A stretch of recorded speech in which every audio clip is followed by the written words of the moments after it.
सत श्री अकाल दोस्तों, तुसी वेख रहे हो डोरस्टैप एजुकेशन पॉइंट। उम्मीद करदा तुसी सारे वधिया होवोगे। सो दोस्तों, जदों मैं वीडियो रिकॉर्ड कर रहा उदों तक तुहानू जिहड़ी मास्टर काडर दी नवीं भर्ती तो संबंधित जिहड़ी न्यूज़ है जी वो मिल ही चुकी होवेगी। तुसी नोटिफिकेशन भी पढ़ लिया होवेगा। जेकर नहीं पढ़िया तो मैं तुहानू डिटेल दे विच जिहड़ी नोटिफिकेशन है जी ये समझाउण जा रहा किहड़े कैंडिडेट इन्हां वैकेंसीज लई एलिजिबल हैगे ने जी, किहड़े सबजैक्ट दीयां किन्नियां वैकेंसीज ने। वैसे तां लैक्चरार दीयां भी वैकेंसीज आईयां ने ते इस दे नाल ही आर्ट एंड क्राफ्ट टीचर दीयां वैकेंसीज भी आईयां ने। बट इस वीडियो दे विच मैं तुहानू मास्टर काडर दीयां जिन्नियां भी पोस्टां आईयां ने 4161 ਜਿਹੜੀਆਂ वैकेंसीज ने जी ਉਹਨਾਂ ਦੀ ਗੱਲ ਕਰਨ ਜਾ ਰਹੇ ਹਾਂ, ਜਿਹਦੇ ਵਿੱਚ ਮੇਨਲੀ ਤੁਹਾਨੂੰ ਹਿੰਦੀ, ਪੰਜਾਬੀ, ਅੰਗਰੇਜ਼ੀ, ਸਾਇੰਸ, ਮੈਥ, ਐਸਐਸਟੀ ਤੇ ਨਾਲ म्यूजिक एंड फिजिकल एजुकेशन के ਜਿਹੜੇ भी टीचर ने जी इन्हां दी एलिजिबिलिटी की है, किहड़े स्टूडेंट इन्हां वैकेंसीज ਨੂੰ ਅਪਲਾਈ ਕਰ ਸਕਦੇ ਨੇ जी, ऑनलाइन ਅਪਲਾਈ ਕਰਨ ਦੀ ਫੀਸ ਕਿੰਨੀ ਹੋਵੇਗੀ, ਲਾਸਟ ਡੇਟ ਕਦੋਂ ਹੈ। ਸੋ ਵੀਡੀਓ ਨੂੰ ਸ਼ੁਰੂ ਕਰਨ ਤੋਂ ਪਹਿਲਾਂ ਇੱਕ ਤਾਂ ਤੁਸੀਂ ਚੈਨਲ ਨੂੰ ਸਬਸਕ੍ਰਾਈਬ ਜ਼ਰੂਰ ਕਰ ਲਿਓ ਜੀ ਤੇ ਇਹਦੇ ਨਾਲ ਇੱਕ ਜਿਹੜਾ ਬੈਲ ਆਈਕਨ ਹੋਏਗਾ ਤੁਸੀਂ ਉਹ ਵੀ ਪ੍ਰੈਸ ਕਰ ਲੈਣਾ ਹੈ। ਜੇਕਰ ਵੀਡੀਓ ਹੈਲਪਫੁਲ ਲੱਗੀ ਹੋਵੇ ਤੇ ਲਾਸਟ ਤੇ ਤੁਸੀਂ ਇਸ ਵੀਡੀਓ ਨੂੰ ਲਾਈਕ ਵੀ ਜ਼ਰੂਰ ਕਰ ਦੇਣਾ ਹੈ। ਸੋ ਦੋਸਤੋ, ਸ਼ੁਰੂ ਕਰਦੇ ਹਾਂ ਅੱਜ ਦੀ ਆਪਣੀ ਵੀਡੀਓ ਨੂੰ। ਸੋ ਸਾਰਿਆਂ ਨਾਲੋਂ ਪਹਿਲਾਂ ਮੈਂ ਤੁਹਾਨੂੰ ਇੱਕ ਜਿਹੜੀ ਪੀਡੀਐਫ ਹੈਗੀ ਜੀ ਉਹ ਮੈਂ ਓਪਨ ਕਰ ਲੈਣਾ, ਜਿੱਥੇ ਤੁਸੀਂ ਵੇਖ ਸਕਦੇ ਹੋ ਕਿ ਇਹ ਜਿਹੜੀ ਨੋਟੀਫਿਕੇਸ਼ਨ ਹੈ ਜੀ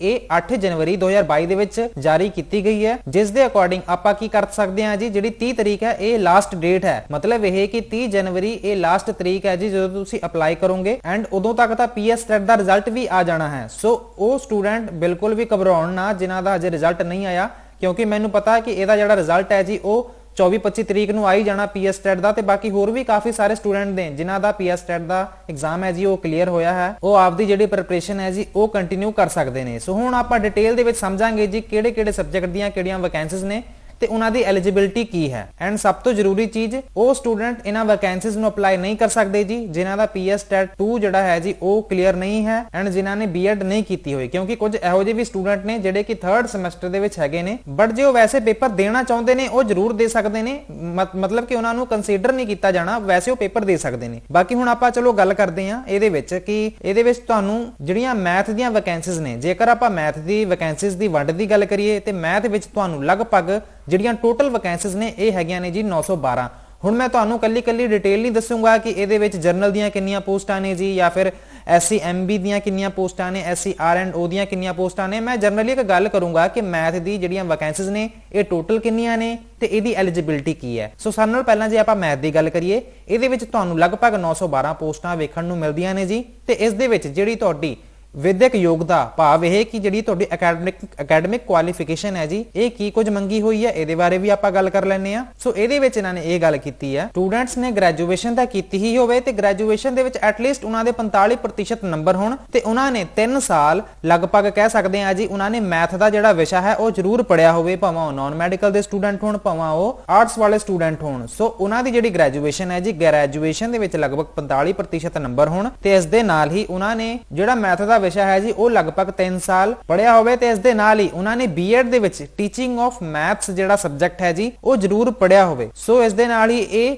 ਵਿਦਿਅਕ ਯੋਗਤਾ ਹੈ ਜੀ ਇਹਨਾਂ ਦੀ ਕੰਪਲੀਟ ਹੋ ਜਾਂਦੀ ਹੈ। ਜੇਕਰ ਆਪਾਂ ਗੱਲ ਕਰੀਏ ਸਾਇੰਸ ਵਿਸ਼ਾ ਦੀ ਜੇ ਆਪਾਂ ਗੱਲ ਕਰੀਏ ਤੇ ਇਹਨਾਂ ਦੀਆਂ ਜਿਹੜੀਆਂ ਟੋਟਲ ਵੈਕੈਂਸੀਜ਼ ਨੇ ਇਹ ਤੁਹਾਨੂੰ 859 ਵੈਕੈਂਸੀਜ਼ ਵੇਖਣ ਨੂੰ ਮਿਲਦੀਆਂ ਨੇ, ਜਿਹਦੇ ਵਿੱਚ ਆਪਾਂ ਸਾਰਿਆਂ ਨਾਲੋਂ ਪਹਿਲਾਂ ਗੱਲ ਕਰਾਂਗੇ ਸਾਇੰਸ ਦੀ ਨਾਨ ਮੈਡੀਕਲ ਵਾਲੇ ਸਟੂਡੈਂਟਸ ਦੀ, ਜਿਹਦੇ ਵਿੱਚ ਇਹ ਗੱਲ ਦੱਸੀ ਗਈ ਹੈ ਕਿ ਜਿਹੜੇ ਬੀਐਸਸੀ ਦੇ ਸਟੂਡੈਂਟ ਨੇ 45% ਮਾਰਕਸ ਜਿਹੜੇ ਜਨਰਲ ਕੈਟਾਗਰੀ ਵਾਲੇ ਸਟੂਡੈਂਟ ਹੈਗੇ ਆ ਜੀ ਗ੍ਰੈਜੂਏਸ਼ਨ ਦੀ ਮੈਂ ਗੱਲ ਕਰ ਰਿਹਾ, ਜਾਂ ਫਿਰ 40% ਮਾਰਕਸ ਜਿਹੜੇ ਵੀ ਰਿਜ਼ਰਵਡ ਕੈਟਾਗਰੀ ਵਾਲੇ ਸਟੂਡੈਂਟ ਨੇ ਇਹਨਾਂ ਦੇ ਘੱਟੋ ਘੱਟ ਇੰਨੇ ਮਾਰਕਸ ਤਾਂ ਹੋਣੇ ਹੀ ਚਾਹੀਦੇ ਨੇ। ਤੇ ਇਸ ਦੇ ਨਾਲ ਹੀ ਜਿਹੜੇ ਇਹ ਸਟੂਡੈਂਟ ਨੇ ਇਹਨਾਂ ਨੇ ਲਗਭਗ ਜਿਹੜੇ 3 ਸਾਲ ਹੈਗੇ ਆ ਜੀ ਕਿਹੜੇ ਸਬਜੈਕਟ ਪੜ੍ਹੇ ਹੋਣ, ਫਿਜ਼ਿਕਸ, ਕੈਮਿਸਟਰੀ ਐਂਡ ਮੈਥਸ। ਠੀਕ ਹੈ ਜੀ, ਫਿਜ਼ਿਕਸ, ਕੈਮਿਸਟਰੀ ਐਂਡ ਮੈਥਸ ਇਹਨਾਂ ਦੇ ਵਿੱਚੋਂ ਕੋਈ ਵੀ ਜਿਹੜੇ 2 ਸਬਜੈਕਟ ਹੈਗੇ ਆ ਜੀ ਇਹ 3 ਸਾਲ ਤਾਂ ਪੜ੍ਹੇ ਹੀ ਹੋਣ। ਸੋ ਇਹ ਕੀ ਹੋਣਗੇ ਜੀ, ਫਿਰ ਹੀ ਐਲੀਜੀਬਲ ਹੋਣਗੇ। ਹੁਣ ਆਪਾਂ ਜੇ ਗੱਲ ਕਰੀਏ ਕਿ ਇਹਨਾਂ ਨੇ ਜਿਹੜੇ ਵੀ ਯੂਨੀਵਰਸਿਟੀ ਤੋਂ ਕੀਤੇ ਹੋਣ ਉਹ ਕਹਿ ਸਕਦੇ ਆ ਜੀ ਯੂਜੀਸੀ ਦੁਆਰਾ ਕਹਿ ਸਕਦੇ ਆ ਕਿ ਇੱਕ ਰਿਕੋਗਨਾਈਜ਼ਡ ਯੂਨੀਵਰਸਿਟੀ ਵੀ ਹੋਣੀ ਚਾਹੀਦੀ ਹੈ। ਠੀਕ ਹੈ ਜੀ, ਸੋ ਇਹ ਤਾਂ ਗੱਲ ਸੀਗੀ ਨਾਨ ਮੈਡੀਕਲ ਵਾਲੇ ਸਟੂਡੈਂਟ ਦੀ। ਤੇ ਇਸ ਦੇ ਨਾਲ ਹੀ ਇਹ ਜਿਹੜੇ ਸਟੂਡੈਂਟ ਨੇ ਜੀ ਇਹਨਾਂ ਨੇ ਕਹਿ ਸਕਦੇ ਆ ਜੀ ਕਿ ਬੀਐਡ ਦੇ ਵਿੱਚ ਟੀਚਿੰਗ ਆਫ ਸਾਇੰਸ ਜਿਹੜਾ ਸਬਜੈਕਟ ਹੈ ਜੀ ਉਹ ਜ਼ਰੂਰ ਪੜਿਆ ਹੋਵੇ। ਵੈਸੇ ਇਹਨਾਂ ਨੇ ਇਹ ਗੱਲ ਲਿਖੀ ਤਾਂ ਨਹੀਂ ਹੋਈ but teaching of life science ਹੋਵੇ ਭਾਵੇਂ ਟੀਚਿੰਗ ਆਫ ਫਿਜ਼ੀਕਲ ਸਾਇੰਸ ਵੀ ਹੋਵੇ, ਉਹ ਸਟੂਡੈਂਟ ਵੀ ਇਹਦੇ ਵਿੱਚ ਕੰਸੀਡਰ ਕਰ ਲਏ ਜਾਂਦੇ ਨੇ ਜੀ। ਸੋ ਇਹਦੇ ਵਿੱਚ ਵੀ ਤੁਹਾਨੂੰ ਘਬਰਾਉਣ ਵਾਲੀ ਕੋਈ ਗੱਲ ਹੈ ਨਹੀਂਗੀ। ਹੁਣ ਜੇ ਆਪਾਂ ਗੱਲ ਕਰੀਏ ਸਾਇੰਸ ਸਟੂਡੈਂਟ ਦੀ ਜਿਨ੍ਹਾਂ ਨੇ ਮੈਡੀਕਲ ਰੱਖਿਆ ਹੋਇਆ ਜੀ, ਸੋ ਮੈਡੀਕਲ ਵਾਲੇ ਜਿਹੜੇ ਸਟੂਡੈਂਟ ਨੇ ਉਹਨਾਂ ਦੀ ਵੀ ਸੇਮ ਕੰਡੀਸ਼ਨ ਹੈ ਜੀ 45% ਮਾਰਕਸ ਜਿਹੜੇ ਹੈਗੇ ਆ ਜੀ ਉਹ ਜਨਰਲ ਕੈਟਾਗਰੀ ਵਾਲੇ ਸਟੂਡੈਂਟ ਤੇ 40% ਜਿਹੜੇ ਮਾਰਕਸ ਹੈਗੇ ਆ ਜੀ ਉਹ ਘੱਟੋ ਘੱਟ ਗ੍ਰੈਜੂਏਸ਼ਨ ਦੇ ਵਿੱਚ ਹੋਣ। ਕਿਨਾਂ ਦੇ ਜੀ? 40% ਮਾਰਕਸ ਜਿਹੜੇ ਰਿਜ਼ਰਵਡ ਕੈਟਾਗਰੀ ਵਾਲੇ ਸਟੂਡੈਂਟ ਨੇ ਜੀ ਤੇ 45% ਮਾਰਕਸ ਜਿਹੜੇ ਜਨਰਲ ਕੈਟਾਗਰੀ ਵਾਲੇ ਸਟੂਡੈਂਟ ਨੇ ਜੀ।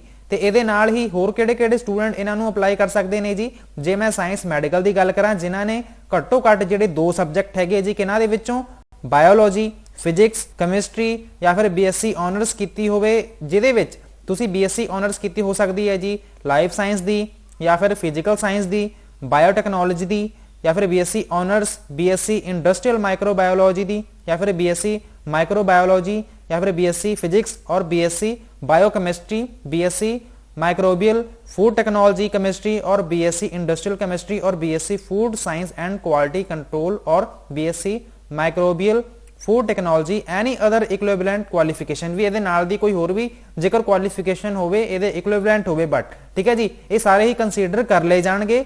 ਤੇ ਇਸ ਦੇ ਨਾਲ ਹੀ ਇਹਨਾਂ ਨੇ ਵੀ B.Ed ਦੇ ਵਿੱਚ ਕਿਹੜੇ ਸਬਜੈਕਟ ਪੜ੍ਹੇ ਹੋਣ ਜੀ? ਟੀਚਿੰਗ ਆਫ ਸਾਇੰਸ ਦਾ ਜਿਹੜਾ ਸਬਜੈਕਟ ਹੈ ਜੀ ਇਹ ਜ਼ਰੂਰ ਪੜਿਆ ਹੋਵੇ। ਤੇ ਮੈਂ ਤੁਹਾਨੂੰ ਦੱਸ ਹੀ ਦਿੱਤਾ ਹੈ ਭਾਵੇਂ ਟੀਚਿੰਗ ਆਫ ਲਾਈਫ ਸਾਇੰਸ ਹੋਵੇ ਭਾਵੇਂ ਟੀਚਿੰਗ ਆਫ ਫਿਜ਼ੀਕਲ ਸਾਇੰਸ ਹੋਵੇ, ਠੀਕ ਹੈ ਜੀ, ਕਿਉਂਕਿ ਕਾਫੀ ਸਾਰੀਆਂ ਇਹੋ ਜਿਹੀਆਂ ਵੀ ਯੂਨੀਵਰਸਿਟੀਜ਼ ਹੈਗੀਆਂ ਨੇ ਜਾਂ ਫਿਰ ਪੰਜਾਬੀ ਹੋਵੇ ਪੰਜਾਬ ਹੋਵੇ ਜਿਹਦੇ ਵਿੱਚ ਤੁਹਾਨੂੰ ਟੀਚਿੰਗ ਆਫ ਸਾਇੰਸ ਸਬਜੈਕਟ ਨਹੀਂ ਵੇਖਣ ਨੂੰ ਮਿਲਦਾ ਹੈ, ਉੱਥੇ ਟੀਚਿੰਗ ਆਫ ਫਿਜ਼ੀਕਲ ਸਾਇੰਸ ਜਾਂ ਫਿਰ ਟੀਚਿੰਗ ਆਫ ਲਾਈਫ ਸਾਇੰਸ ਹੁੰਦਾ ਹੈ ਤੇ ਉਹ ਵੀ ਸਟੂਡੈਂਟ ਜਿਹੜੇ ਹੈਗੇ ਨੇ ਜੀ ਕੰਸੀਡਰ ਕਰ ਲਏ ਜਾਂਦੇ ਨੇ। ਇਹ ਤਾਂ ਹੁਣ ਆਪਾਂ ਗੱਲ ਕਰ ਲਈ ਹੈ ਜੀ ਟੀਚਿੰਗ ਆਫ ਕਹਿ ਸਕਦੇ ਹਾਂ ਸਾਇੰਸ ਵਾਲੇ ਸਬਜੈਕਟਾਂ ਦੀ, ਭਾਵੇਂ ਮੈਡੀਕਲ ਦੇ ਹੋਣ ਭਾਵੇਂ ਨਾਨ ਮੈਡੀਕਲ ਦੇ ਹੋਣ। ਹੁਣ ਆਪਾਂ ਚੱਲਦੇ ਹਾਂ ਜੀ ਅੱਗੇ। ਹੁਣ ਆਪਾਂ ਗੱਲ ਕਰਾਂਗੇ ਜੀ ਹਿੰਦੀ ਵਿਸ਼ਾ ਦੀ। ਜਿਹੜਾ ਹਿੰਦੀ ਸਬਜੈਕਟ ਹੈ ਇਹਦੀਆਂ ਤੁਹਾਨੂੰ ਜਿਹੜੀਆਂ ਟੋਟਲ ਵੈਕੈਂਸੀਜ਼ ਨੇ ਜੀ ਇਹ ਤੁਹਾਨੂੰ 240 ਵੈਕੈਂਸੀਜ਼ ਵੇਖਣ ਨੂੰ ਮਿਲਦੀਆਂ ਨੇ। ਜੇਕਰ ਆਪਾਂ ਅਕੈਡਮਿਕ ਕੁਆਲੀਫਿਕੇਸ਼ਨ ਦੀ ਗੱਲ ਕਰੀਏ ਇਹਦੇ ਵਿੱਚ ਜਿਹੜੇ ਬੱਚੇ ਹੋਣਗੇ ਗ੍ਰੈਜੂਏਸ਼ਨ ਕੀਤੀ ਹੋਵੇ ਘੱਟੋ ਘੱਟ ਤੇ ਇਸ ਦੇ ਨਾਲ ਹੀ ਗ੍ਰੈਜੂਏਸ਼ਨ ਦੇ ਵਿੱਚ ਇਹਨਾਂ ਨੇ 45% ਮਾਰਕਸ ਜ਼ਰੂਰ ਲਏ ਹੋਣ ਜੀ ਜਨਰਲ ਕੈਟਾਗਰੀ ਵਾਲੇ ਸਟੂਡੈਂਟ ਤੇ 40% ਜਿਹੜੇ ਮਾਰਕਸ ਹੈਗੇ ਆ ਜੀ ਓਵਰਆਲ ਦੀ ਮੈਂ ਗੱਲ ਕਰ ਰਿਹਾ, ਸਿਰਫ ਮੈਂ ਹਿੰਦੀ ਦੀ ਨਹੀਂ ਗੱਲ ਕਰ ਰਿਹਾ ਵੀ ਓਵਰਆਲ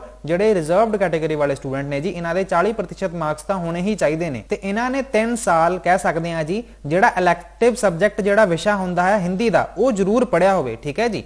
ਮਤਲਬ ਇਹ ਕਿ ਇਹਨਾਂ ਨੇ ਪੰਜਾਬੀ ਸਾਹਿਤ ਹਿੰਦੀ ਸਾਹਿਤ ਹਿੰਦੀ ਲਿਟਰੇਚਰ ਜਿਹੜਾ ਸਬਜੈਕਟ ਹੈ ਜੀ ਐਡੀਸ਼ਨਲ ਸਬਜੈਕਟ ਹੁੰਦਾ ਹੈ ਇਹ ਜ਼ਰੂਰ ਪੜਿਆ ਹੋਵੇ। ਹਿੰਦੀ ਦੀ ਆਪਾਂ ਗੱਲ ਕਰ ਰਹੇ ਹਾਂ ਤੇ ਇਸ ਦੇ ਨਾਲ ਹੀ ਇਹਨਾਂ ਨੇ ਟੀਚਿੰਗ ਆਫ ਹਿੰਦੀ ਜਿਹੜਾ ਸਬਜੈਕਟ ਹੈ ਜੀ ਇਹ ਵੀ B.Ed ਦੇ ਵਿੱਚ ਜ਼ਰੂਰ ਪੜਿਆ ਹੋਵੇ, ਠੀਕ ਹੈ ਜੀ। ਇਹ ਹੁਣ ਆਪਾਂ ਗੱਲ ਕਰ ਲਈ ਹੈ ਜੀ ਕਿਹਦੀ? ਹਿੰਦੀ ਸਬਜੈਕਟ ਦੀ ਵੀ ਗੱਲ ਕਰ ਲਈ ਹੈ ਆਪਾਂ। ਹੁਣ ਆਪਾਂ ਗੱਲ ਕਰਦੇ ਹਾਂ ਪੰਜਾਬੀ ਵਿਸ਼ਾ ਦੀ। ਪੰਜਾਬੀ ਵਿਸ਼ੇ ਦੇ ਵਿੱਚ ਤੁਹਾਨੂੰ ਲਗਭਗ 500 ਜਿਹੜੀਆਂ 34 ਪੋਸਟਾਂ ਨੇ 534 ਵੈਕੈਂਸੀਜ਼ ਇਹਦੀਆਂ ਹੈਗੀਆਂ ਨੇ ਜੀ। ਤੇ ਇਹਦੇ ਵਿੱਚ ਜਿਹੜੇ ਸਟੂਡੈਂਟ ਗ੍ਰੈਜੂਏਸ਼ਨ ਦੇ ਵਿੱਚ 45% ਮਾਰਕਸ ਜਨਰਲ ਕੈਟਾਗਰੀ ਵਾਲੇ ਸਟੂਡੈਂਟ ਤੇ 40% ਮਾਰਕਸ ਜਿਹੜੇ ਹੈਗੇ ਆ ਜੀ ਉਹ ਰਿਜ਼ਰਵਡ ਕੈਟਾਗਰੀ ਵਾਲੇ ਸਟੂਡੈਂਟ ਦੇ ਹੋਣੇ ਚਾਹੀਦੇ ਆ ਜੀ ਗ੍ਰੈਜੂਏਸ਼ਨ ਦੇ ਵਿੱਚ। ਤੇ ਇਸ ਦੇ ਨਾਲ ਹੀ ਇਹਨਾਂ ਨੇ ਜਿਹੜਾ 3 ਸਾਲ ਹੈ ਜੀ ਲਗਭਗ ਜਿਹੜਾ ਪੰਜਾਬੀ ਲਿਟਰੇਚਰ ਜਿਹੜਾ ਸਬਜੈਕਟ ਹੈ ਜੀ ਐਡੀਸ਼ਨਲ ਸਬਜੈਕਟ ਹੁੰਦਾ ਹੈ ਇਹ, ਮੈਂ ਪੰਜਾਬੀ ਕੰਪਲਸਰੀ ਦੀ ਨਹੀਂ ਗੱਲ ਕਰ ਰਿਹਾ, ਪੰਜਾਬੀ ਲਿਟਰੇਚਰ ਜਿਹੜਾ ਸਬਜੈਕਟ ਹੈ ਜੀ ਉਹ 3 ਸਾਲ ਜ਼ਰੂਰ ਪੜਿਆ ਹੋਵੇ। ਤੇ ਇਸ ਦੇ ਨਾਲ ਹੀ ਇਹਨਾਂ ਨੇ B.Ed ਦੇ ਵਿੱਚ 3 ਸਾਲ B.Ed ਤਾਂ 2 ਸਾਲਾਂ ਦੀ ਹੁੰਦੀ ਹੈ ਨਾ ਵੀ 2 ਸਾਲ ਕਹਿ ਸਕਦੇ ਆ ਇਹਦੇ ਵਿੱਚ ਜਿਹੜਾ ਟੀਚਿੰਗ ਸਬਜੈਕਟ ਹੁੰਦਾ ਹੈ ਟੀਚਿੰਗ ਆਫ ਪੰਜਾਬੀ ਤਾਂ ਜ਼ਰੂਰ ਪੜਿਆ ਹੋਵੇ, ਠੀਕ ਹੈ ਜੀ। ਸੋ ਇਹਦੇ ਵਿੱਚ ਇਹ ਗੱਲ ਦੱਸੀ ਗਈ ਹੈ ਕਿ ਇਹਨਾਂ ਨੇ ਟੀਚਿੰਗ ਆਫ ਪੰਜਾਬੀ B.Ed ਦੇ ਵਿੱਚ ਜ਼ਰੂਰ ਪੜਿਆ ਹੋਵੇ। ਤੇ ਇਹ ਗੱਲ ਸੀਗੀ ਜੀ ਟੀਚਿੰਗ ਆਫ ਪੰਜਾਬੀ ਦੀ। ਇਹਦੀਆਂ ਕੁੱਲ ਪੋਸਟਾਂ ਨੇ ਜੀ 534। ਹੁਣ ਆਪਾਂ ਗੱਲ ਕਰਾਂਗੇ ਸੋਸ਼ਲ ਸਾਇੰਸ ਵਿਸ਼ਾ ਦੀ। ਸੋ ਇੱਥੇ ਤੁਹਾਨੂੰ ਲਗਭਗ 633 ਜਿਹੜੀਆਂ ਵੈਕੈਂਸੀਜ਼ ਨੇ ਜੀ ਉਹ ਵੇਖਣ ਨੂੰ ਮਿਲਦੀਆਂ ਨੇ, ਜਿਹਦੇ ਵਿੱਚ ਆਪਾਂ ਵਿਦਿਅਕ ਯੋਗਤਾ ਦੀ ਗੱਲ ਕਰੀਏ ਇਹਦੀ ਵੀ ਸੇਮ ਹੀ ਪਰਸੈਂਟੇਜ ਦੀ ਗੱਲ ਕਰੀਏ ਤੇ ਸਾਰਿਆਂ ਦੀ ਸੇਮ ਹੀ ਕੰਡੀਸ਼ਨ ਹੈ ਜੀ ਕਿ 45% ਮਾਰਕਸ ਤਾਂ ਤੁਹਾਡੇ ਗ੍ਰੈਜੂਏਸ਼ਨ ਦੇ ਵਿੱਚ ਹੋਣੇ ਚਾਹੀਦੇ ਆ। ਤੇ ਜੇਕਰ ਆਪਾਂ 40% ਮਾਰਕਸ ਦੀ ਗੱਲ ਕਰੀਏ ਤੇ ਇਹ ਤੁਹਾਡੇ ਗ੍ਰੈਜੂਏਸ਼ਨ ਦੇ ਵਿੱਚ ਰਿਜ਼ਰਵਡ ਕੈਟਾਗਰੀ ਵਾਲੇ ਜਿਹੜੇ ਸਟੂਡੈਂਟ ਹੈਗੇ ਆ ਜੀ ਉਹਨਾਂ ਦੇ ਘੱਟੋ ਘੱਟ ਹੋਣੇ ਚਾਹੀਦੇ ਨੇ। ਤੇ ਇਸ ਦੇ ਨਾਲ ਹੀ ਇਹਨਾਂ ਨੂੰ ਜਿਹੜੇ history, pol science, public administration, psychology, sociology, economics, geography, philosophy and environmental studies ਇਹਨਾਂ ਨੇ ਘੱਟੋ ਘੱਟ ਇਹ ਜਿਹੜੇ ਸਬਜੈਕਟ ਨੇ ਜੀ ਇਹਨਾਂ ਦੇ ਵਿੱਚੋਂ ਕੋਈ ਵੀ 2 ਜਿਹੜੇ ਸਬਜੈਕਟ ਹੈਗੇ ਆ ਜੀ ਉਹ ਘੱਟੋ ਘੱਟ 3 ਸਾਲ ਜ਼ਰੂਰ ਪੜ੍ਹੇ ਹੋਣ, ਠੀਕ ਹੈ ਜੀ। ਜਿਓਗ੍ਰਾਫੀ ਦੇ ਨਾਲ ਫਿਲਾਸਫੀ, এনवायरमेंटल ਸਟੱਡੀਜ਼ ਮਤਲਬ ਕਿ ਜਿੰਨੇ ਵੀ ਮੈਂ ਤੁਹਾਨੂੰ ਸਬਜੈਕਟ ਦੱਸੇ ਆ history, pol science, public administration, psychology, sociology, economics, geography, philosophy and environmental science ਇਹਨਾਂ ਸਬਜੈਕਟਾਂ ਦੇ ਵਿੱਚੋਂ ਵੀ ਕੋਈ ਵੀ ਜਿਹੜੇ 2 ਸਬਜੈਕਟ ਹੈਗੇ ਆ ਜੀ 3 ਸਾਲ ਜ਼ਰੂਰ ਪੜ੍ਹੇ ਹੋਣ। ਤੇ B.Ed ਦੇ ਵਿੱਚ ਟੀਚਿੰਗ ਆਫ SST ਜਿਹੜਾ ਸਬਜੈਕਟ ਹੈ ਜੀ ਉਹ ਜ਼ਰੂਰ ਪੜ੍ਹਿਆ ਹੋਵੇ, ਠੀਕ ਹੈ ਜੀ। ਸੋ ਹੁਣ ਆਪਾਂ ਗੱਲ ਕਰਦੇ ਹਾਂ ਜੀ ਅੰਗਰੇਜ਼ੀ ਵਿਸ਼ਾ ਦੀ। ਅੰਗਰੇਜ਼ੀ ਵਿਸ਼ਾ ਦੀਆਂ ਲਗਭਗ ਜਿਹੜੀਆਂ ਵੈਕੈਂਸੀਜ਼ ਨੇ ਜੀ ਇਹ 790 ਵੈਕੈਂਸੀਜ਼ ਆਈਆਂ ਨੇ, ਜਿਹਦੇ ਵਿੱਚ ਆਪਾਂ ਜੇ ਗੱਲ ਕਰੀਏ ਤੇ 45% ਮਾਰਕਸ ਤੁਹਾਡੇ ਗ੍ਰੈਜੂਏਸ਼ਨ ਦੇ ਵਿੱਚ ਹੋਣੇ ਚਾਹੀਦੇ ਨੇ ਜੀ। ਇਹ ਜਨਰਲ ਕੈਟਾਗਰੀ ਦੀ ਆਪਾਂ ਗੱਲ ਕੀਤੀ ਹੈ। ਜੇਕਰ ਆਪਾਂ ਗੱਲ ਕਰੀਏ ਰਿਜ਼ਰਵਡ ਕੈਟਾਗਰੀ ਵਾਲੇ ਸਟੂਡੈਂਟ ਦੀ ਉਹਨਾਂ ਦੇ ਘੱਟੋ ਘੱਟ 40% ਜਿਹੜੇ ਮਾਰਕਸ ਹੈਗੇ ਆ ਜੀ ਉਹ ਹੋਣੇ ਚਾਹੀਦੇ ਨੇ। ਤੇ ਇਸ ਦੇ ਨਾਲ ਹੀ ਉਹਨਾਂ ਨੇ ਗ੍ਰੈਜੂਏਸ਼ਨ ਦੇ ਵਿੱਚ ਅੰਗਰੇਜ਼ੀ ਲਿਟਰੇਚਰ ਜਿਹੜਾ ਸਬਜੈਕਟ ਹੈ ਜੀ ਉਹ ਘੱਟੋ ਘੱਟ 3 ਸਾਲ ਜ਼ਰੂਰ ਪੜਿਆ ਹੋਵੇ, ਜਾਂ ਫਿਰ ਉਹਨਾਂ ਨੇ ਜਿਹੜਾ ਕਿ ਫੰਕਸ਼ਨਲ ਇੰਗਲਿਸ਼ ਜਿਹੜਾ ਸਬਜੈਕਟ ਹੈ ਜੀ, ਜਾਂ ਫਿਰ ਇੰਗਲਿਸ਼ ਲਿਟਰੇਚਰ, ਜਾਂ ਫਿਰ BA ਆਨਰਸ, ਜਾਂ ਫਿਰ BA ਆਨਰਸ ਇੰਗਲਿਸ਼ ਇਨ ਗ੍ਰੈਜੂਏਸ਼ਨ ਦੇ ਨਾਲ ਮੰਨ ਲਓ ਕਿ ਕਿਸੇ ਸਟੂਡੈਂਟ ਨੇ MA ਕੀਤੀ ਅੰਗਰੇਜ਼ੀ ਦੀ ਤੇ ਉਹਨੇ ਅੰਗਰੇਜ਼ੀ ਲਿਟਰੇਚਰ ਜਿਹੜਾ ਸਬਜੈਕਟ ਹੈ ਜੀ ਉਹ ਗ੍ਰੈਜੂਏਸ਼ਨ ਦੇ ਵਿੱਚ ਨਹੀਂ ਪੜਿਆ ਹੋਇਆ, ਤੇ ਉਹ ਸਟੂਡੈਂਟ ਵੀ ਕੰਸੀਡਰ ਕੀਤਾ ਜਾਊਗਾ, ਕਿਉਂਕਿ ਇਹਨਾਂ ਨੇ ਇੱਥੇ ਮੈਂਸ਼ਨ ਵੀ ਕੀਤਾ ਹੋਇਆ ਕਿ ਉਹ ਕੈਂਡੀਡੇਟ ਵੀ ਇਹਨਾਂ ਨੂੰ ਅਪਲਾਈ ਕਰ ਸਕਦੇ ਨੇ ਜਿਨ੍ਹਾਂ ਨੇ ਪੋਸਟ ਗ੍ਰੈਜੂਏਸ਼ਨ ਕੀਤੀ ਹੋਣੀ ਆ। ਜਿਹੜੇ ਸਟੂਡੈਂਟ ਨੇ ਅੰਗਰੇਜ਼ੀ ਵਿਸ਼ਾ ਦੇ ਵਿੱਚ ਪੋਸਟ ਗ੍ਰੈਜੂਏਸ਼ਨ ਕੀਤੀ ਹੋਵੇਗੀ, ਫਿਰ ਉਹ ਮੈਟਰ ਨਹੀਂ ਕਰਦਾ ਕਿ ਉਹਨੇ ਗ੍ਰੈਜੂਏਸ਼ਨ ਦੇ ਵਿੱਚ ਇਲੈਕਟਿਵ ਜਿਹੜਾ ਸਬਜੈਕਟ ਹੈ ਉਹ ਪੜਿਆ ਸੀ ਜਾਂ ਨਹੀਂ ਪੜਿਆ ਸੀਗਾ। ਤੇ ਇਹ ਆਪਾਂ ਗੱਲ ਕਰ ਲਈ ਜੀ 3 ਸਾਲ ਦਾ ਘੱਟੋ ਘੱਟ ਉਹਨੇ ਇਹ ਪੜਿਆ ਹੀ ਹੋਵੇ ਗ੍ਰੈਜੂਏਸ਼ਨ ਦੇ ਵਿੱਚ, ਜਾਂ ਫਿਰ ਉਹਨੇ MA ਕੀਤੀ ਹੋਵੇ, ਤੇ ਇਸ ਦੇ ਨਾਲ ਹੀ ਉਹਨੇ B.Ed ਦੇ ਵਿੱਚ ਟੀਚਿੰਗ ਆਫ ਅੰਗਰੇਜ਼ੀ ਜਿਹੜਾ ਵਿਸ਼ਾ ਹੈ ਉਹ ਜ਼ਰੂਰ ਪੜਿਆ ਹੋਵੇ। ਹੁਣ ਆਪਾਂ ਗੱਲ ਕਰਦੇ ਹਾਂ ਜੀ ਮਿਊਜ਼ਿਕ ਵਿਸ਼ਾ ਦੀ। ਮਿਊਜ਼ਿਕ ਦੇ ਵਿੱਚ ਤੁਹਾਨੂੰ ਲਗਭਗ ਜਿਹੜੀਆਂ 25 ਵੈਕੈਂਸੀਜ਼ ਨੇ ਜੀ ਇਹ ਵੇਖਣ ਨੂੰ ਮਿਲਦੀਆਂ ਨੇ।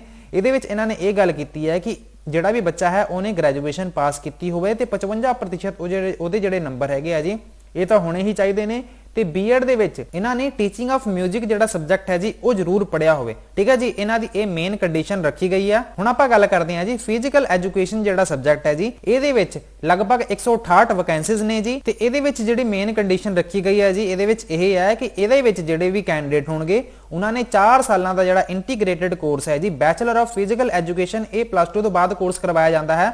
ਇਹਦੇ ਵਿੱਚ ਘੱਟੋ ਘੱਟ ਇਹਨਾਂ ਦੇ 55% ਮਾਰਕਸ ਹੋਣ, ਜਾਂ ਫਿਰ ਦੂਜੀ ਕੰਡੀਸ਼ਨ ਇਹ ਹੈ ਕਿ ਉਹਨਾਂ ਨੇ ਬੈਚਲਰ ਡਿਗਰੀ ਜਿਹੜੀ ਹੈਗੀ ਹੈ ਜੀ ਇਹਦੇ ਵਿੱਚ ਉਹਨਾਂ ਨੇ ਘੱਟੋ ਘੱਟ 55% ਮਾਰਕਸ ਹਾਸਲ ਕੀਤੇ ਹੋਣ, ਤੇ ਇਸ ਦੇ ਨਾਲ ਹੀ ਜਿਹੜਾ ਫਿਜ਼ੀਕਲ ਐਜੂਕੇਸ਼ਨ ਸਬਜੈਕਟ ਹੈਗਾ ਜੀ ਗ੍ਰੈਜੂਏਸ਼ਨ ਦੇ ਵਿੱਚ ਉਹ ਘੱਟੋ ਘੱਟ ਇਹਨਾਂ ਨੇ 3 ਸਾਲ ਜ਼ਰੂਰ ਪੜਿਆ ਹੀ ਹੋਵੇ। ਠੀਕ ਹੈ ਜੀ, ਹੁਣ ਇਹ ਆਪਾਂ ਗੱਲ ਕਰ ਲਈ ਹੈ। ਐਂਡ ਇਸ ਦੇ ਨਾਲ ਹੀ ਉਹਨਾਂ ਨੇ BPEd ਜਾਂ ਫਿਰ DPEd ਵੀ ਜ਼ਰੂਰ ਕੀਤੀ ਹੋਵੇ ਕਿਸੇ ਵੀ ਰਿਕੋਗਨਾਈਜ਼ ਯੂਨੀਵਰਸਿਟੀ ਦੇ ਥਰੂ, ਜਾਂ ਫਿਰ ਇੱਕ ਹੋਰ ਇਹਨਾਂ ਨੇ ਜਿਹੜੀ ਕੰਡੀਸ਼ਨ ਦਿੱਤੀ ਹੋਈ ਹੈ ਜੀ ਕੁਆਲੀਫਿਕੇਸ਼ਨ ਦਿੱਤੀ ਹੋਈ ਹੈ ਜਿਹਦੇ ਵਿੱਚ ਇਹਨਾਂ ਨੇ ਇਹ ਗੱਲ ਕੀਤੀ ਹੈ ਕਿ ਬੈਚਲਰ ਡਿਗਰੀ ਹੋਵੇ ਤੇ ਨਾਲ ਹੀ ਇਹਨਾਂ ਦੇ 55% ਜਿਹੜੇ ਨੰਬਰ ਹੈਗੇ ਆ ਜੀ ਉਹ ਹੋਣ, ਜਾਂ ਫਿਰ ਉਹਦੇ ਨਾਲ ਇਸ ਦੇ ਨਾਲ ਉਹਨੇ ਜਿਹੜਾ ਵੀ ਸਟੂਡੈਂਟ ਹੋਵੇਗਾ ਜੀ ਕੈਂਡੀਡੇਟ ਹੋਵੇਗਾ ਉਹਨੇ ਨੈਸ਼ਨਲ ਜਾਂ ਫਿਰ ਸਟੇਟ ਗੇਮ ਜਾਂ ਫਿਰ ਐਥਲੈਟਿਕ ਦੇ ਵਿੱਚ ਪਾਰਟਿਸਿਪੇਟ ਕੀਤਾ ਹੋਵੇ, ਜਿਵੇਂ ਕਿ cricket which are being organized by Indian ਜਾਂ ਫਿਰ Punjab Olympics Association, State Sports Association, and in addition should have acquired 1 year course, ਤੇ ਇਸ ਦੇ ਨਾਲ ਹੀ ਉਹਦਾ ਜਾਂ ਫਿਰ 1 year ਕੋਰਸ ਵੀ ਕੀਤਾ ਹੋਵੇ, BPEd ਜਾਂ ਫਿਰ DPEd ਕੀਤੀ ਹੋਵੇ ਕਿਸੇ ਵੀ ਰਿਕੋਗਨਾਈਜ਼ ਯੂਨੀਵਰਸਿਟੀ ਦੇ ਥਰੂ। ਤੇ ਜਿੰਨੇ ਵੀ ਸਟੂਡੈਂਟ ਨੇ ਜੀ,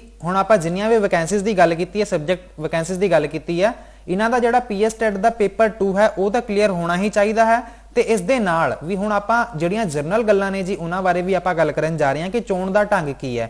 ਇਹ ਜਿਹੜਾ ਪੇਪਰ ਹੈ ਜੀ ਇਹ ਤੁਹਾਨੂੰ ਲਗਭਗ 150 ਮਾਰਕਸ ਦਾ ਜਿਹੜਾ ਪੇਪਰ ਹੈ ਜੀ ਇਹ ਕੰਡਕਟ ਕਰਵਾਇਆ ਜਾਣਾ ਹੈ। ਜਿਹੜੇ ਬੱਚੇ ਮੈਰਿਟ ਲਿਸਟ ਦੇ ਵਿੱਚ ਆਪ ਦਾ ਜਿਹੜਾ ਨਾਮ ਹੈ ਜੀ ਉਹ ਲੈ ਕੇ ਆਉਣਗੇ ਉਹਨਾਂ ਨੂੰ ਜਿਹੜੀ ਐਜ਼ ਅ ਟੀਚਰ ਜਿਹੜੀ ਜੌਬ ਹੈਗੀ ਹੈ ਜੀ ਉਹ ਪ੍ਰੋਵਾਈਡ ਕੀਤੀ ਜਾਣੀ ਹੈ। ਐਂਡ PSTET 2 ਦੇ ਜਿਹੜੇ ਮਾਰਕਸ ਹੈਗੇ ਆ ਜੀ ਇਹ ਇਹਦੇ ਵਿੱਚ ਨਹੀਂ ਜੋੜੇ ਜਾਂਦੇ ਜੀ। ਮੈਂ ਤੁਹਾਨੂੰ ਪਹਿਲਾਂ ਵੀ ਦੱਸਿਆ ਸੀਗਾ ਕਿ PSTET ਤਾਂ ਸਿਰਫ ਇੱਕ ਐਲੀਜੀਬਿਲਿਟੀ ਐਗਜ਼ਾਮ ਹੈ, ਇਸ ਤੋਂ ਬਾਅਦ ਜਿਹੜੇ PSTET ਦੇ ਨੰਬਰ ਹੈਗੇ ਆ ਜੀ ਉਹ ਨਹੀਂ ਜੋੜੇ ਜਾਂਦੇ। ਠੀਕ ਹੈ ਜੀ, ਸਿਰਫ ਇਹਨਾਂ 150 ਮਾਰਕਸ ਦੀ ਹੀ ਮੈਰਿਟ ਬਣੇਗੀ, ਤੇ ਜਿਹੜੇ ਕੈਂਡੀਡੇਟ 18 ਸਾਲ ਤੋਂ ਲੈ ਕੇ 37 ਸਾਲਾਂ ਦੇ ਦਰਮਿਆਨ ਹੈਗੇ ਆ ਜੀ ਉਹ ਇਹਨਾਂ ਵੈਕੈਂਸੀਜ਼ ਨੂੰ ਅਪਲਾਈ ਕਰ ਸਕਦੇ ਨੇ। ਤੇ ਇਹ ਤਾਂ ਸਾਰਿਆਂ ਨੂੰ ਪਤਾ ਹੀ ਹੈ ਕਿ ਜਿਹੜੇ ਰਿਜ਼ਰਵਡ ਕੈਟਾਗਰੀ ਵਾਲੇ ਸਟੂਡੈਂਟ ਹੁੰਦੇ ਨੇ ਉਹਨਾਂ ਨੂੰ 5 ਸਾਲਾਂ ਦੀ ਛੋਟ ਵੀ ਦਿੱਤੀ ਜਾਂਦੀ ਹੈ, ਤੇ ਇਹ ਛੋਟ ਸਿਰਫ ਜਿਹੜੇ ਪੰਜਾਬ ਦੇ ਵਸਨੀਕ ਹੈਗੇ ਆ ਜੀ ਉਹਨਾਂ ਨੂੰ ਹੀ ਦਿੱਤੀ ਜਾਂਦੀ ਹੈ। ਜੇਕਰ ਆਪਾਂ ਹੋਰ ਗੱਲ ਕਰੀਏ ਕਿ ਜਿਹੜੀਆਂ ਵਿਧਵਾਵਾਂ ਤੇ ਤਲਾਕਸ਼ੁਦਾ ਔਰਤਾਂ ਨੇ ਜੀ ਉਹਨਾਂ ਨੂੰ ਵੀ 42 ਈਅਰ ਤੱਕ ਦੀ ਜਿਹੜੀ ਰਿਲੈਕਸੇਸ਼ਨ ਹੈ ਜੀ ਉਹ ਦਿੱਤੀ ਜਾਂਦੀ ਹੈ, ਤੇ ਜਿਹੜੇ ਵੀ ਵਿਕਲਾਂਗ ਹੈਗੇ ਆ ਜੀ, ਡਿਸੇਬਲ ਹੈਗੇ ਆ, ਸਪੈਸ਼ਲ ਜਿਹੜੇ ਕੈਂਡੀਡੇਟ ਹੋਣਗੇ ਜੀ ਉਹਨਾਂ ਨੂੰ ਵੀ 10 ਸਾਲ ਦੀ ਛੋਟ ਦਿੱਤੀ ਜਾਂਦੀ ਹੈ। ਤੇ ਜੇਕਰ ਆਪਾਂ ਫੀਸ ਦੀ ਗੱਲ ਕਰੀਏ, ਜਦੋਂ ਵੀ ਤੁਸੀਂ ਇਹਨਾਂ ਵੈਕੈਂਸੀਜ਼ ਨੂੰ ਅਪਲਾਈ ਕਰਦੇ ਹੋ ਇਹਦੀ ਜਿਹੜੀ ਜਨਰਲ ਕੈਟਾਗਰੀ ਦੀ ਫੀਸ ਹੈਗੀ ਹੈ ਜੀ ਉਹ ਹੈਗੀ 1000 ਰੁਪਏ। ਜਿਹੜੇ ਰਿਜ਼ਰਵਡ ਕੈਟਾਗਰੀ ਵਾਲੇ ਜਿਹੜੇ ਸਟੂਡੈਂਟ ਹੈਗੇ ਜਿਵੇਂ ਕਿ SC ST ਹੋ ਸਕਦੇ ਨੇ ਜੀ ਇਹਦੇ ਵਿੱਚ ਉਹਨਾਂ ਦੀ ਫੀਸ ਹੈਗੀ ਹੈ ਜੀ 500 ਰੁਪਏ, ਤੇ ਜਿਹੜੇ ਸਾਬਕਾ ਸੈਨਿਕ ਹੈਗੇ ਜੀ ਉਹਨਾਂ ਦੀ ਕੋਈ ਫੀਸ ਨਹੀਂ ਲੱਗਦੀ। ਜੇਕਰ ਆਪਾਂ ਰਿਜ਼ਰਵੇਸ਼ਨ ਦੀ ਗੱਲ ਕਰੀਏ, ਇਹਨਾਂ ਵੈਕੈਂਸੀਜ਼ ਨੂੰ ਜਿਹੜੇ ਵੀ ਕੈਂਡੀਡੇਟ ਅਪਲਾਈ ਕਰਨਗੇ ਜੇਕਰ ਤਾਂ ਉਹ ਹੈਗੇ ਪੰਜਾਬ ਦੇ ਵਸਨੀਕ ਤੇ ਜਨਰਲ ਕੈਟਾਗਰੀ ਨੂੰ ਨਹੀਂ ਬਿਲੋਂਗ ਕਰਦੇ, ਕਿਸੇ ਹੋਰ ਕੈਟਾਗਰੀ ਨੂੰ ਬਿਲੋਂਗ ਕਰਦੇ ਆ ਜੀ, ਫਿਰ ਤਾਂ ਉਹਨਾਂ ਨੂੰ ਜਿਹੜੀ ਰਿਜ਼ਰਵੇਸ਼ਨ ਦਾ ਜਿਹੜਾ ਬੈਨੀਫਿਟ ਹੈ ਜੀ ਫੇਰ ਹੀ ਦਿੱਤਾ ਜਾਏਗਾ। ਅਦਰਵਾਈਜ਼ ਹੋਰ ਸਟੇਟਾਂ ਤੋਂ ਅਪਲਾਈ ਕਰਨ ਵਾਲੇ ਜਿਹੜੇ ਉਮੀਦਵਾਰ ਹੈਗੇ ਆ ਜੀ ਉਹ ਐਜ਼ ਅ ਜਰਨਲ ਹੀ ਕਾਊਂਟ ਕੀਤੇ ਜਾਣਗੇ। ਹੁਣ ਆਪਾਂ ਗੱਲ ਕਰੀਏ ਕਿ ਜੇਕਰ ਇਹਨਾਂ ਵੈਕੈਂਸੀਜ਼ ਨੂੰ ਤੁਸੀਂ ਅਪਲਾਈ ਕਰ ਰਹੇ ਹੋ ਜੀ, ਫਿਰ ਤੁਹਾਡੇ ਜਿਹੜੇ ਪੰਜਾਬੀ ਦੇ ਵਿੱਚ 10ਵੀਂ ਦੇ ਵਿੱਚ ਘੱਟੋ ਘੱਟ ਜਿਹੜੀ ਪੰਜਾਬੀ ਹੈ ਜੀ ਉਹ ਜਿਹੜਾ ਵਿਸ਼ਾ ਹੈ ਉਹ ਜ਼ਰੂਰ ਤੁਸੀਂ ਪਾਸ ਕੀਤਾ ਹੋਵੇ। ਐਂਡ ਜਦੋਂ ਵੀ ਤੁਸੀਂ ਇਹ ਜਿਹੜਾ ਫਾਰਮ ਹੈ ਜੀ ਇਹ ਫਿਲ ਕਰੋਗੇ ਤੁਸੀਂ ਬੜੇ ਹੀ ਧਿਆਨ ਨਾਲ ਫਿਲ ਕਰਨਾ ਹੈ, ਅਦਰਵਾਈਜ਼ ਤੁਹਾਨੂੰ ਫਿਊਚਰ ਦੇ ਵਿੱਚ ਕਾਫੀ ਸਾਰੀਆਂ ਜਿਹੜੀਆਂ ਪ੍ਰੋਬਲਮਸ ਨੇ ਜੀ ਉਹ ਵੇਖਣ ਨੂੰ ਮਿਲ ਸਕਦੀਆਂ ਨੇ ਜੀ। ਜਿਹੜਾ ਵੀ ਤੁਸੀਂ ਆਪ ਦਾ ਨਾਮ ਹੈ, ਡੇਟ ਆਫ ਬਰਥ ਹੈ, ਕਿਉਂਕਿ ਇਹਨਾਂ ਛੋਟੇ ਛੋਟੇ ਚੱਕਰਾਂ ਕਰਕੇ ਵੀ ਤੁਹਾਨੂੰ ਫਿਊਚਰ ਦੇ ਵਿੱਚ ਤੁਸੀਂ ਐਗਜ਼ਾਮ ਕਲੀਅਰ ਵੀ ਕਰ ਲੈਂਦੇ ਹੋ ਫਿਰ ਤੁਹਾਨੂੰ ਜੌਬ ਲੈਣ ਦੇ ਵਿੱਚ ਬਹੁਤ ਹੀ ਜ਼ਿਆਦਾ ਦਿੱਕਤ ਆਉਣ ਵਾਲੀ ਹੈ ਜੇਕਰ ਤੁਸੀਂ ਇਹਨਾਂ ਗੱਲਾਂ ਦਾ ਧਿਆਨ ਨਹੀਂ ਰੱਖਦੇ। ਬਾਕੀ ਇੱਕ ਹੋਰ ਬਹੁਤ ਹੀ ਜ਼ਿਆਦਾ ਜ਼ਰੂਰੀ ਗੱਲ ਕਿ ਜਦੋਂ ਵੀ ਤੁਸੀਂ ਇਹਨਾਂ ਵੈਕੈਂਸੀਜ਼ ਨੂੰ ਅਪਲਾਈ ਕਰ ਰਹੇ ਹੋ, ਜਿਵੇਂ ਕਿ ਤੁਹਾਨੂੰ ਸਾਰਿਆਂ ਨੂੰ ਪਤਾ ਹੈ ਕਿ 30 ਜਨਵਰੀ 2022 ਇਸ ਨੂੰ ਅਪਲਾਈ ਕਰਨ ਦੀ ਲਾਸਟ ਡੇਟ ਹੈ। ਉਦੋਂ ਤੱਕ ਤੁਹਾਡੇ ਜਿੰਨੇ ਵੀ ਸਰਟੀਫਿਕੇਟ ਹੈਗੇ ਆ ਜੀ ਉਹ ਕੰਪਲੀਟ ਹੋਣ। ਠੀਕ ਹੈ ਜੀ, ਮੰਨ ਲਓ ਕਿ ਜਿਹੜੇ ਸਟੂਡੈਂਟ ਨੇ ਬੀਐਡ ਕਰ ਲਈ ਹੈ, ਠੀਕ ਹੈ ਜੀ, ਜਾਂ ਫਿਰ ਜਿਹੜੇ ਵੀ ਥਰਡ ਸਮੈਸਟਰ ਵਾਲੇ ਸਟੂਡੈਂਟ ਹੋਣਗੇ ਉਹ ਸੋਚ ਰਹੇ ਹੋਣਗੇ ਕਿ ਸ਼ਾਇਦ ਅਸੀਂ ਵੀ ਕੰਸੀਡਰ ਹੋ ਜਾਈਏ, ਬਟ ਜਦੋਂ ਵੀ ਇਹਨਾਂ ਦੀ ਲਾਸਟ ਡੇਟ ਹੋਣੀ ਹੈ, ਮੰਨ ਲਓ ਕਿ ਜਿਵੇਂ ਕਿ 30 ਜਨਵਰੀ ਹੈ, 30 ਜਨਵਰੀ ਤੋਂ ਪਹਿਲਾਂ ਜਿਹੜਾ ਤੁਹਾਡਾ ਰਿਜ਼ਲਟ ਹੈ ਜੀ ਉਹ ਆ ਜਾਣਾ ਚਾਹੀਦਾ। ਠੀਕ ਹੈ ਜੀ, ਸੋ ਫੇਰ ਹੀ ਤੁਸੀਂ ਇਹਨਾਂ ਵੈਕੈਂਸੀਜ਼ ਦੇ ਐਲੀਜੀਬਲ ਹੁੰਦੇ ਹੋ।